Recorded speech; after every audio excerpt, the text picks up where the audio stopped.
کتنی زندگیاں خوش ہیں آج. زوردار تالیاں خداوند کے لیے.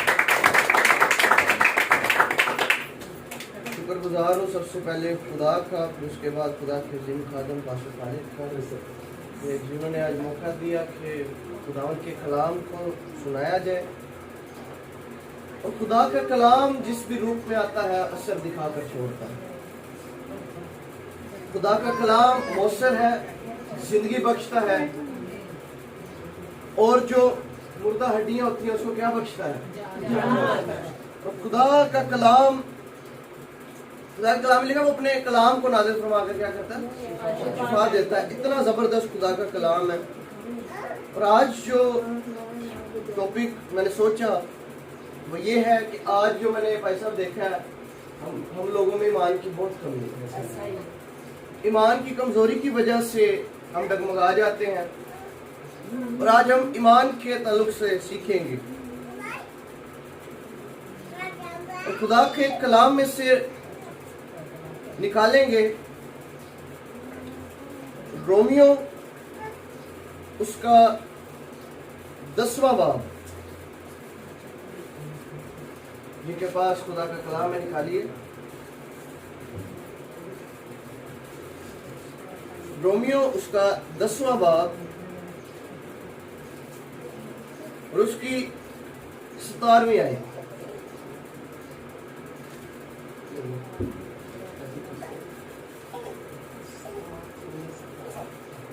اور کلام خدا میں یوں لکھا ہوا ہے،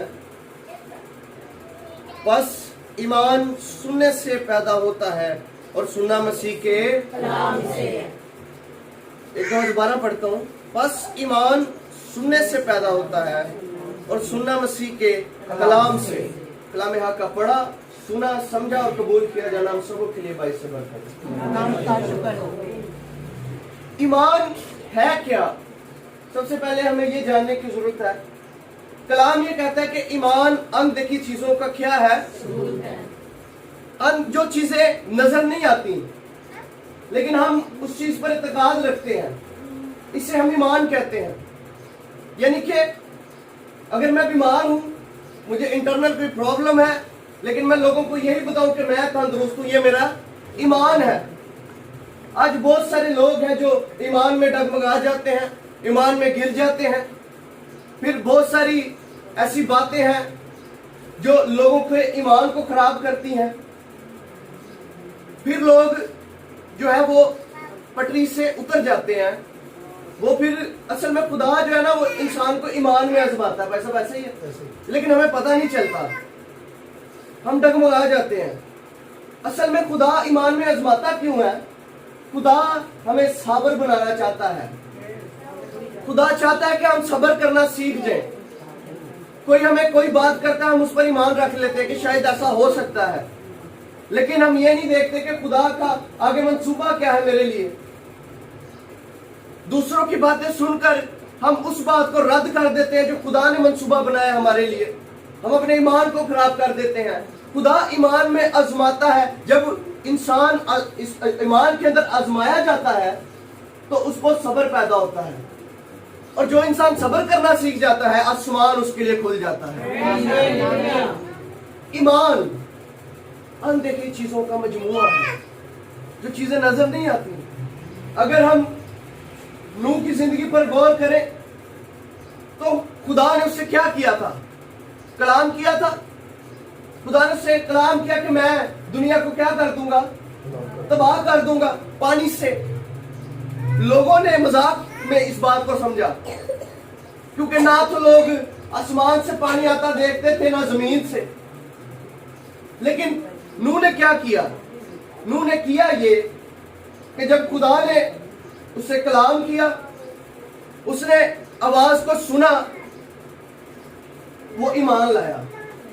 ایسے ہی بھائی صاحب، وہ ایمان لے کر آیا کیونکہ خدا نے اس سے کلام کیا تھا کہ نوح میں ایسا کرنے والا ہوں. اور ابھی ہم نے کیا پڑھی ہے؟ ایمان سننے سے پیدا ہوتا ہے، سننا میں سیکھے کلام سے. خدا نے اس سے کلام کیا اور اس نے ایمان رکھا کہ ایسا ہوگا. یہ نوح نہ تو آسمان سے پانی آتا دیکھ رہا ہے، نوح نے پر ایمان ضرور رکھا ہوا ہے. کہ خدا ایسا کرے گا. نہ وہ بارش ہوتی دیکھ رہا ہے, نہ وہ زمین سے پانی آتا دیکھ رہا ہے, لیکن اس کا یہ ایمان ضرور ہوگا کہ جس نے مجھے کشتی بنانے کا بولا ہے, پانی وہ مہیا کرنے کی قدرت رکھتا ہے. بات کرنے کا مقصد یہ ہے کہ جب آج ہمیں خادمین کہتے ہیں کہ آپ ایمان رکھیں آپ کا کام ہو جائے گا, ادھر ہم کہتے ہیں اوکے, گھر جا کر ہم ویسے ہی ہوتے ہیں. یاد رکھیے جب خدا آپ سے کلام کرتے ہیں اپنے خادموں کے ذریعہ سے, اس میں ڈیلے ضرور ہو سکتا ہے لیکن وہ بات پوری ہوتی ہے. آمین. نوح نے کلام کو سنا, آواز کو سنا, اس نے کشتی بنانا شروع کر دی. اب سارے اس کا مذاق اڑا رہے ہیں کہ تو پاگل ہو گیا, کوئی نہیں پانی آنا. لیکن جب خدا پانی بھیجنے کی قدرت رکھتا ہے, پھر جو شریر ہے وہ اپنی آنکھوں سے دیکھتے ہیں. اگر ہم صدرک مسرک عبدالنجو کی طرف غور کریں, بادشاہ نے کہا جو اس کو میری مورتی کو سجدہ کرے گا اس کو چھوڑ دیا جائے گا. لیکن یہ جو 3 بندے ہیں یہ نہیں جھکے. کیوں نہیں جھکے؟ کیونکہ یہ خدا کے زبردست سورما تھے, موصوف تھے. ان کو خدا کی قدرت کا پتا تھا, یہ خدا کو جانتے تھے. ان کو یہ ضرور پتا تھا کہ اس کے آگے ہم جھکیں گے تو بچ جائیں گے, بچ تو جائیں گے لیکن آگے جا کر مریں گے. انہوں نے اس لیول سے سوچنا شروع کیا.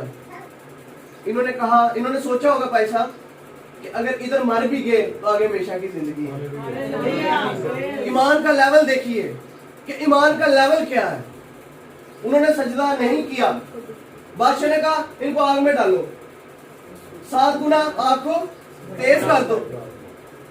یہ چلے گئے, ان کو آگ میں ڈال دیا گیا. لیکن جن کے ساتھ خدا ہوتا ہے, جن کے ساتھ یہوہ ہوتا ہے, جن کے ساتھ یسوع ہوتا ہے, وہ آگ میں بھی چلے جائے تو وہ بچے رہتے ہیں. ہمارا ایمان کدھر ہے؟ ہم کیوں ڈگمگا جاتے ہیں ایمان کے اندر؟ ہم شک کرنا شروع کر دیتے ہیں کہ پتہ نہیں ہوگا کہ نہیں ہوگا. اس نے کہا اگر تیرے اندر رائی کے دانے کے برابر بھی ایمان ہوگا تو کیا کرے گا؟ پہاڑ بھی میدان ہو جائے گا. لیکن پہاڑ میدان کیوں نہیں ہوتا؟ ایمان کی کمی سے. ایمان ہی نہیں. ہم دکھاوے کا ایمان رکھتے ہیں, پادری صاحب کو خوش کرتا بھائی صاحب سانو بڑا ایمان ہے خدا کے, لیکن اصل میں ایمان نہیں ہوتا ان کو. اب یہ پہاڑ ہے کیا چیز؟ یہ پہاڑ وہی مشکلیں ہیں جو ہماری زندگیوں کے اندر ہیں, یہ وہی پریشانیاں ہیں. اتنے سے ایمان سے ہم ان کو میدان کر سکتے ہیں لیکن وہ نہیں ہوتا کیونکہ ایمان کام ہے. ہمیں جب ان کو آگ میں ڈال دیا گیا تو آگ تیز کر دی گئی. اور جب بادشاہ نے غور کیا, اور یہ بات مجھے بہت قوت بخشتی ہے جب میں اس کو سوچتا ہوں, بادشاہ نے غور کیا آگ کے اندر. اس نے اپنے سپاہیوں سے پوچھا تم نے کتنوں کو ڈالا تھا؟ اس نے کہا بادشاہ سلامت 3 کو ڈالا تھا. اس نے کہا یہ چوتھا کون ہے جس کی شکل اللہ زادہ کی سی ہے؟ اور وہ یسوع تھا. یاد رکھیے جو بندہ ایماندار ہے خدا آگ میں بھی اس کو سنبھالنے کی قدرت. کیوں نہیں ہم اس بات کو سمجھ پاتے؟ اگر کوئی آپ کو آگ میں بھی ڈال دے نا, اگر آپ خدا کا انکار نہ کریں تو وہ آگ میں بھی آپ کو بچانے آ جائے. اب اس عورت کی طرف چلتے ہیں جس کو 12 برس سے کیا تھا؟ خون جاری تھا. پیسہ لٹا دیا, مال اپنا لٹا دیا, ڈاکٹروں کو طبیبوں کو لٹا دیا, لیکن اس کو شفا نہیں ملی. لیکن اس کا ایمان دیکھیے, اس نے بھی سنا تھا کہ یسوع ناصری شفا دینے پر قادر ہے, قدرت رکھتا ہے. اس نے ایمان رکھا. اور آپ کو پتا ہے کہ جب یسوع مسیح گزرتا تھا تو کتنی بھیڑ ہوتی تھی اس کے آس پاس, جگہ نہیں تھی ہوتی. لیکن اس عورت نے کیا کیا؟ اس کو پتا چلا کہ یسوع ناصری گزر رہا ہے. یہ عورت کسی بھی طرح پیسہ یسوع مسیح تک پہنچی ہوگی, پتہ نہیں کیسے گرتی گراتی مشکل سے محنت سے یسوع مسیح کے پاس گئی. اور اس کا ایمان تھا کہ میں کنارہ ہی چھوؤں گی وہ شاخ کا تو میں چنگی ہو جاؤں گی, ٹھیک ہو جاؤں گی. اور کلام خدا کی صداقت یہ بیان کرتی ہے کہ اس نے جیسے ہی پلو کو چھوا اس کی بیماری جاتی رہی. یہ اس کا ایمان تھا. اس کا پیٹ تھا تو یسوع مسیح اسی ٹائم رک گئے. اس نے شاگردوں سے پوچھا مجھے کس نے چھوا؟ شاگردوں نے کہا کہ استاد اتنی بھیڑ ہے تیرے اتنے کی ڈیگتے پھرتے ہیں, کسی کا ہاتھ لگ گیا نا. اس نے کہا نہیں نہیں نہیں نہیں نہیں, کسی نے مجھے ایمان سے چھو لیا ہے, مجھ میں سے قوت نکلی ہے. جو آج ہم میں سے بتھیرے ایسے ہیں جو یسوع مسیح کے ساتھ ساتھ تو ہیں, چلتے تو ہیں, لیکن ایمان کی کمی ہے, اس میں سے قوت کو نکال نہیں پاتے. جس میں ایمان ہوتا ہے یسوع مسیح سے وہی برکتوں کو حاصل کرتا ہے. آمین آمین آمین. آمین. صرف ایمان کی کمی کے سبب اتنا سے منڈرائی کا دانہ چھوٹا سا, اس کے برابر ایمان ہو تو یہ پہاڑ بھی نظار ہے. آمین آمین. ایمان ہی سے ابراہم نے اولاد کو حاصل کیا. کون اس بات کو کہہ سکتا ہے کہ کوئی مان ہی نہیں سکتا 100 سال کا بابا اور اس کو اولاد ملی.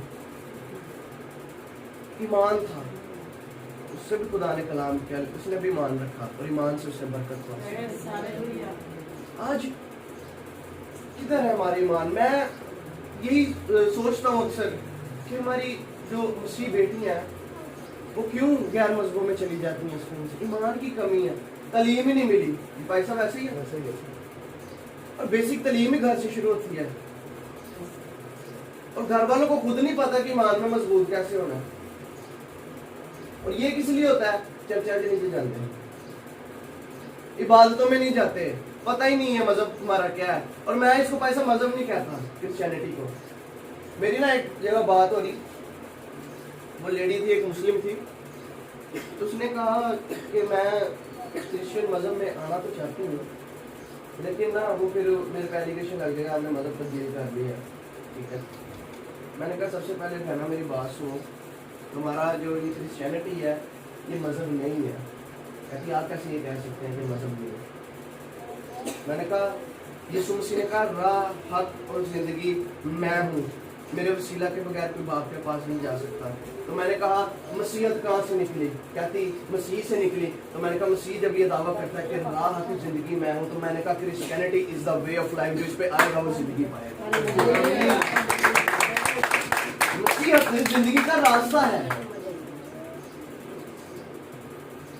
اور میں اس کو مذہب نہیں سمجھتا. جو اس ٹریک پہ آئے گا وہ ہمیشہ کی زندگی میں داخل ہو جائے. یہ میرا ایمان ہے. برکت مل رہی ہے, کتنوں کو برکت مل رہی ہے؟ ہاں, یسوع کے جلال کے لیے زور لگتا ہے. ایمان سننے سے پیدا ہوتا ہے اور سننا مسیح کے کلام سے. کسی کی بات پر غور نہ کریں, اس پر غور کریں جو خدا کا کلام آپ کو بتاتا ہے. اس پر غور کریں گے, اس پر ایمان رکھیں گے, آپ کی نسلیں بابرکت ہونا شروع ہو جائیں گی. آئے اپنی آنکھوں کو بند کیجیے اور اپنی زندگی پر غور کرنا شروع کریں گے کہ ہم ایمان کی کس چوٹی پر کھڑے ہیں. کیا ہمارا ایمان ویسا ایمان تھا جو اس عورت نے رکھا, جو صدرک مسرک اور عبدالنجو نے رکھا, جو نوح نے ایمان رکھا, جو ابراہیم نے ایمان رکھا؟ کیا ہمارا ایمان ویسا ہے؟ آج اگر ہم برکت کو پاتے نہیں ہیں, اس میں کس کی غلطی ہے؟ اس میں ہمارا ایمان کہیں کمزور تو نہیں ہے؟ اپنے ایمان کو دیکھیے اور اس کو مضبوط کرنا شروع کریں. ہاللیلویا ہاللیلویا.